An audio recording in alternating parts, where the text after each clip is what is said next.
Good afternoon from Oslo in Norway. It's currently 12 o'clock. I've been up since 3 o'clock in the morning, so the first thing we need to do is go and grab a coffee. Join me over the next 24 hours as we attempt to move around Oslo like a local, sampling some of Norway's best food, drink and arts.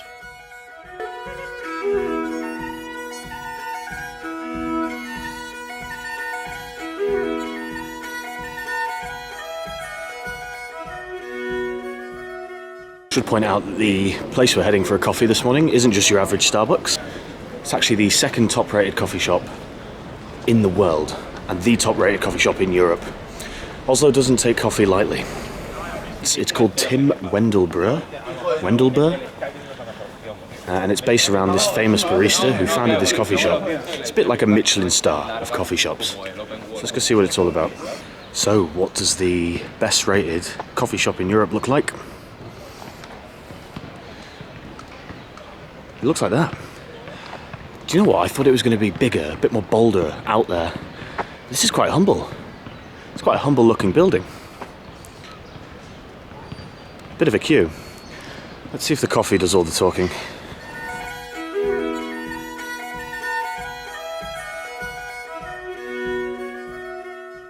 What was your name? Dimitri. Dimitri, Ben, nice to meet you. Nice to meet you. We have the signature filter coffee.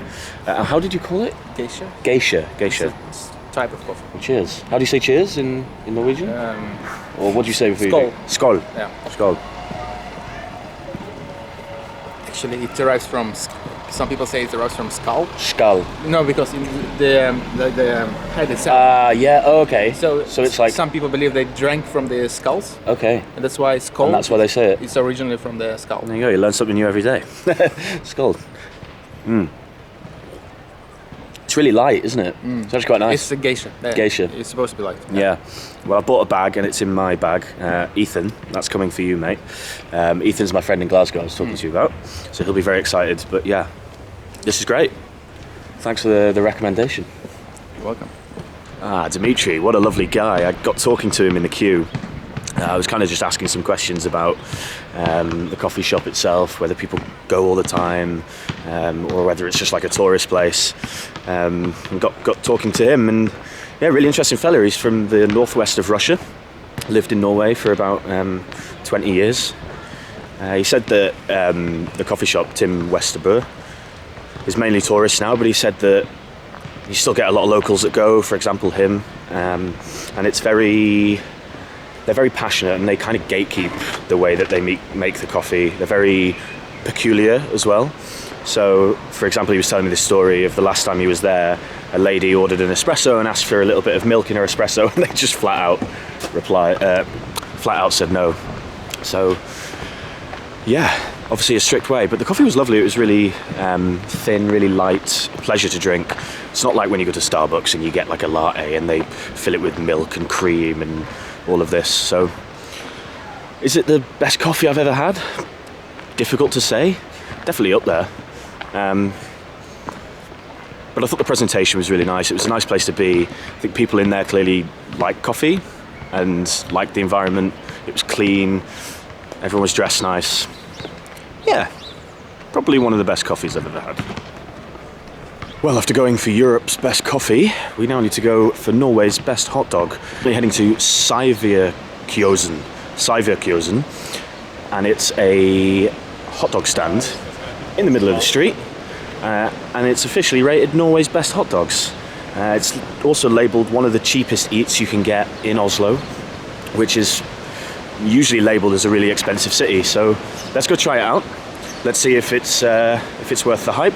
To mention that the area that I'm in at the moment is called Grunløkka, and it's like the arty culture hippie area of Oslo. It's not quite as built up as the main city.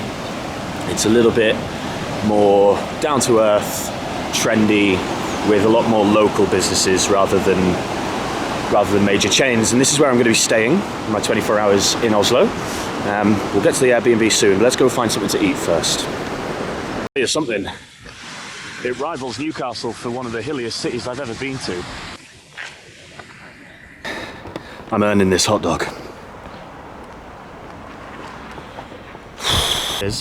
And they're right when they say it's just a little hut.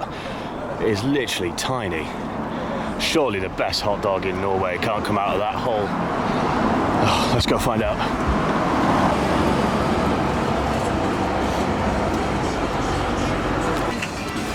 Hi mate, can I get a dabagast please? Yep. I've been told it's the best one, so... One? Yes please, just one. You want some ketchup and mustard as well? Yes please mate.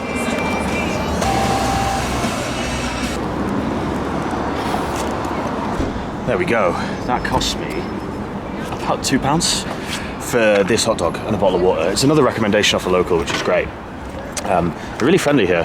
I read online that they were quite reserved, but I don't think that's true. Everyone's been really friendly, very polite when you ask them a question. So, let's take a look at the hot dog. Hot dog in a bun, bit of jalapenos, bit of cream sauce, some like caramelized onions on top, and then they put it in this like bread over the top just to keep all the filling together, which I think is really clever. So, let's give it a go.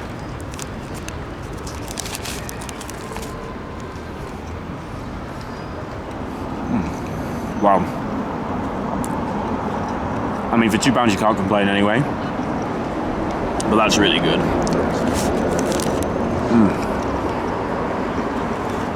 And you'll have seen in the video, the guy was just working by himself. And when I spoke to the gent in the queue, he said it's normally like that. Normally just one guy, sometimes two. The owner wasn't there today because his football team are playing.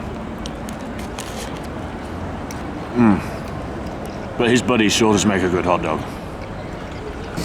Last bite.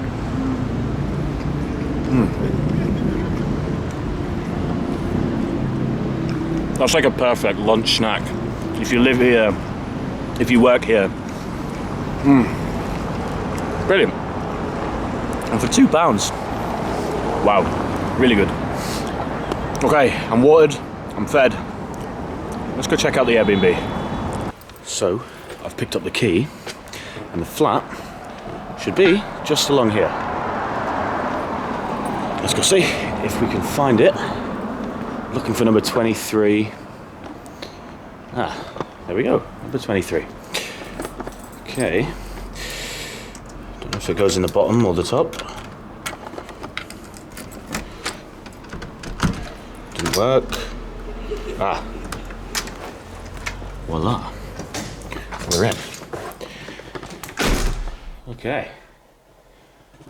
Now, the instructions said to get the lift. I always opt for Airbnbs when I travel because they're a little bit more... Hi. You okay? Yeah. You okay? Yeah, all good. You film? Pardon? You make film now? Yeah, making a... You want to say hello? You live here? Yes. Yeah? Another film. Yeah, along the bottom. I'm staying here for 2 nights.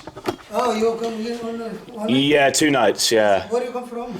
From the UK, Manchester. Oh, yes. Yeah. You're from Egypt. Egypt? Ah, Mo Salah. Yeah. Yeah. Okay. King of Egypt. Thank you. Okay, let's get the lift. Floor 7, so top floor. Friendly people. But it's not the friendliest looking lift. Ooh. A little bit different to the Taj Hotel that I was staying in not that long ago. I'll tell you what, they like their graffiti in Oslo. There is graffiti everywhere. They just use the city as a canvas, essentially. Here we go. Whoa. Okay, I feel like I'm at Thorpe Park. Okay, we're looking for H703. Like you said, it was at the end of the corridor, so it could be this one. 702. There we go. 703. Moment of truth. We're in. Here we go. You got like the living room when you walk through. God, that sofa's bigger than the one in my house. TV, well, I don't think I'm going to be using that. Kitchen area. I mean, I don't use my kitchen at home, so I'm not going to be using it here. That's for sure. What have we got in here? The bedroom. I'm not expecting anyone else. That is just one bed. With 2 duvets. I mean, maybe they're expecting it to be cold. And a skylight. Okay. This is okay, this is nice. And then the toilet in here. Let's check the balcony. That was one of the reasons I booked this place, because it had a balcony, in case I wanted a coffee in the morning or something like that. It's locked. There we go. Oh yeah, that's a nice view. That is a nice view. If you're scared of heights, by the way. Oh boy. This balcony's leaning a little bit forwards as well, which I don't really like. Well, this is home. And I think I'm gonna get my bag off. Whoa. Take my jacket off. And I'm gonna have a lie down. I've been up since 3 o'clock in the morning, so I think I deserve a little rest. Whoa, let's test the bed. Oh. Yeah. See you in half an hour. Oh, yeah. Okay, half an hour turned into 45 minutes, turned into an hour, turned into an hour and a half. It's 5 o'clock. I'm hungry. Newcastle are losing, and I want to get out of this flat. So, let's go find something to eat.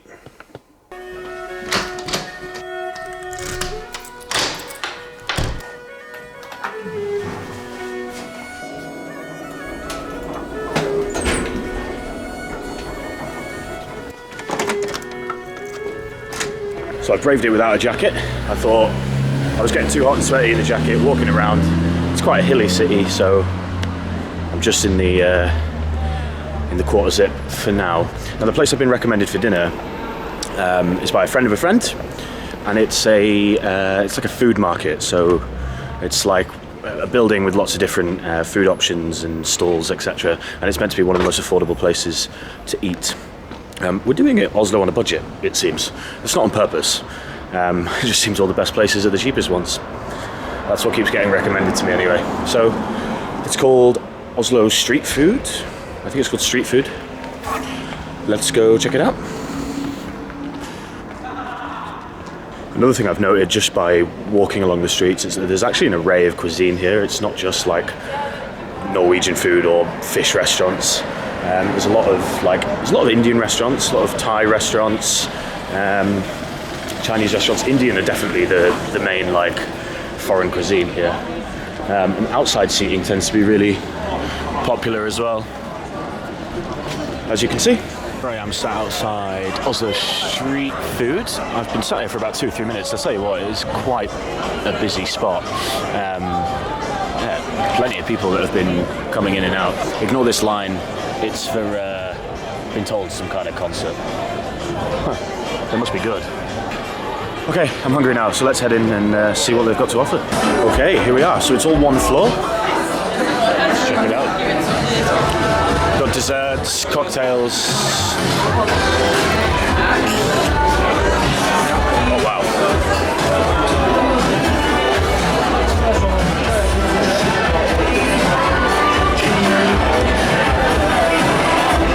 This place is huge.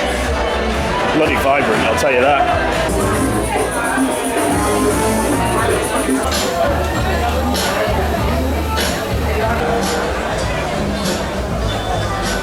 Reminds me a lot of Zaap in the UK, ZAAP. It's that like Thai Vietnamese place where they have like cars that you can sit in, and everything's like bright lights and vibrant colours. It's very much like that. The issue is that there's actually a bit too much choice, so I'm gonna go to the one place with no queue. Jin Chow Street Foods. Let's see, pho, rice noodles, banh mi, must be Vietnamese or Thai. What do we want? I might get the beef pho. Let's see if there's anyone here. I don't know if you order here or here. Super.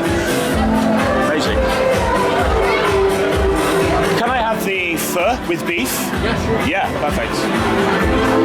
Yeah. Where are you from? I'm from the Philippines. Philippines. Yeah. Amazing. Yeah, thank you. I'd love to go there. Be there? Yeah, I would like to. Ah, okay. Yeah, where's the best place in the Philippines to visit? Palawan, Cebu, and Bohol. Cebu. Cebu, yeah. Is that an island? Yeah, an island. Yeah. And because in the Philippines we have this Luzon, Visayas, and Mindanao. It's in the middle. It's Yeah. the middle part of the whole country. Okay, nice. So that's the best place to go. Yeah, yeah. I'll keep it in mind. I'll write it down. Have you been to any place, Asia? I've been to India. India? Yeah. Oh yeah. Yeah. About 3 weeks ago actually. Oh. So I just got back. Okay. Yeah. It was really nice. The food is so good. And you travel alone? Sometimes. What was your name? My name is Mike. Mike. Yeah. My name's Ben. Ben. Ben, And yeah. what's your Oh, sorry, I need to pay. I'll give you a blogger discount. Are you sure? Oh, that's really kind. Thank you, mate. Well, I'm going to leave you a tip anyway, so. No, I've done it now. Too late. Thank you. This is a home. Mike, you're a top man. Thank you. Thank you. Yeah. There you go. Maybe you can see the picture. Well, Mike made such a good pho, I forgot to record it, and it's all gone. So, sorry about that. Good job, Mike. Just when you're settling down to have a good time.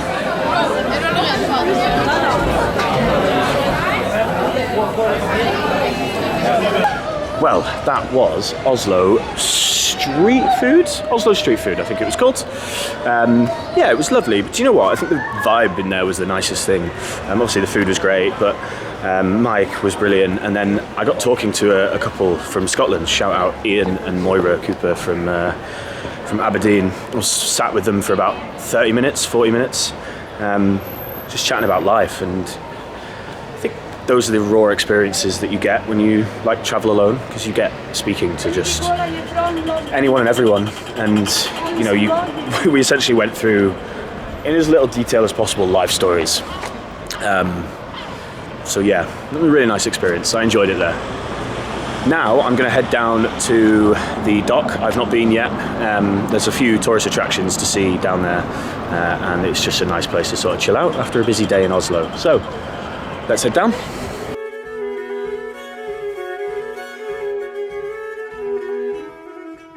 Well, there it is, the famous Oslo Promenade Opera House, located just in the bay. And as you can see just here, there's some absolute maniacs in the freezing cold water. However,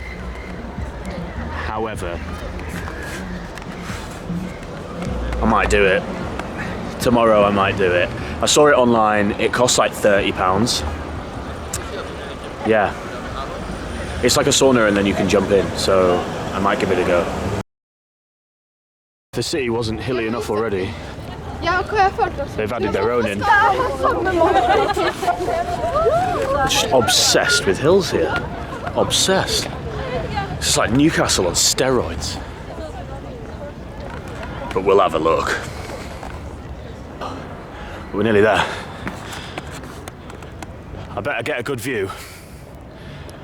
It's pretty unique though, isn't it, that you can just walk up a structure, up a building. You don't get this at the Sydney Opera House, eh? Actually, you might. I've never been. And we made it to the top. Oh, and I was right. It is worth it when you get to the top and you can take in a little bit of Oslo and a little bit of Norway.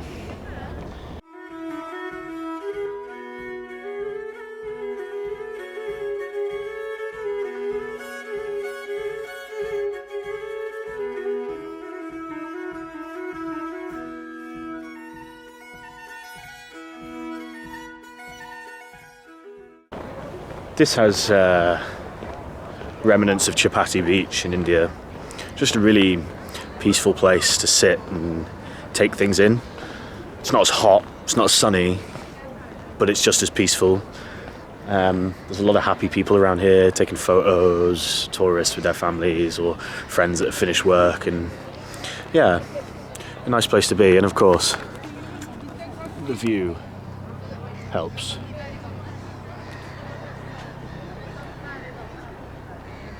For everyone watching, does 18,000 steps in a day constitute or warrant an ice cream? Do you know what? I don't care. I'm gonna get one anyway. Well, I need to eat this quickly because it's about to start raining. Typical, isn't it? As soon as you order an ice cream, it starts to bloody rain. The guy was generous, though. To being healthy and having 18,000 steps in a day. Cheers. It tastes like Oreo, alright.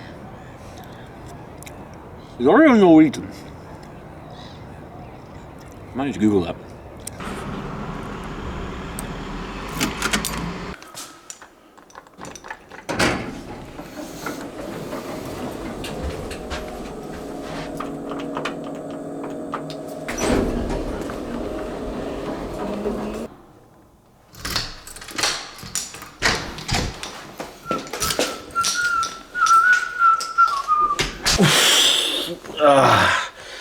Well, there you go. That's how quickly 24 hours passes in a foreign city when you're eating, drinking, and doing, well, what is probably 20,000 steps now. Well, thank you for joining me. I admit there wasn't too many touristy things on the agenda today, but I think we saw the rawness of Oslo. We got to walk the streets, meet some people, talk to some people, try some of the more local things in the area, and I think that's how you really get to know a place. Through talking to people that live here and experience it every day, and through visiting the places that aren't just made for tourists. You know, they're here, they're living, they're breathing, and they're owned by the people of the city. I'm gonna get some sleep. See you next time.